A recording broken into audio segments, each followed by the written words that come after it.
आज कल्याण ग्रामीणमध्ये 40 डिग्री अंश सेल्सिअस तापमान असताना सुद्धा उन्हातानाची पर्वा न करता बाळ्या मामा हे विजयी झाले पाहिजेत म्हणून आपण या ठिकाणी कल्याण ग्रामीणमध्ये प्रचार करत आहात। लोकांचा प्रतिसाद कसा मिळतोय? 4 जूनला विजयाचा गुलाल उधळेल का? 20 मेला नेमकं काय घडेल, काय सांगा?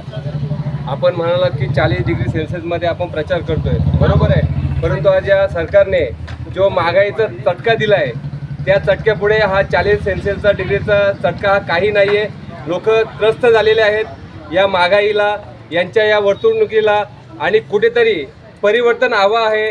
कारण की यांच्या जुलुमीला खऱ्या अर्थाने लोक कंटाळलेले आहेत, यांच्या त्रासाला वैतागलेले आहेत आणि कुठेतरी याचा भास, याचा राग काढण्यासाठी नक्कीच येत्या 20 तारखेला लोक दाखवून देतील आणि त्या अनुषंगाने लोक नक्कीच महाविकास आघाडीच्या महाराष्ट्रामध्ये नव्हे तर देशामध्ये महाविकास आघाडीच्या प्रत्येक उमेदवाराला निवडून नक्कीच आणतील आणि या भारतामध्ये सत्ता परिवर्तन होणार हे नक्कीच या लोकांच्या मनातून आलेल्या भावनेतून आम्हाला दिसतंय।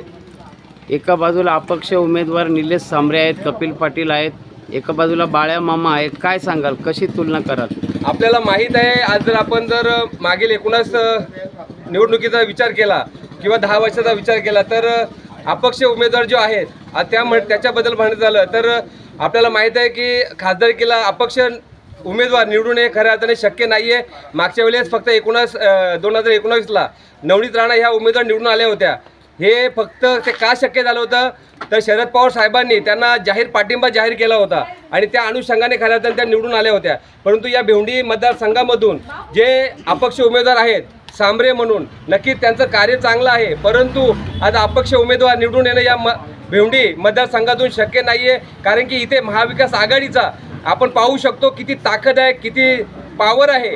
आणि आज मी आवर्जून सांगेन, इथे शिवसेना असेल, काँग्रेस असेल, राष्ट्रवादी असेल आणि घटक पक्ष असतील, यांची ताकद या भिवंडी मतदारसंघामध्ये खूप चांगल्या पद्धतीमध्ये आहे आणि ते त्या पद्धतीमध्ये कामाला लागलेले आहेत। आणि त्याचाच निकाल आपण म्हणालात की 4 तारखेला काय असेल हे आपल्याला समजेलच की महाविकास आघाडीचे जास्तीत जास्त उमेदवार येत्या 4 तारखेला निवडून येऊन घोषित होतील हे आपल्याला डोळ्यासमोर असेल।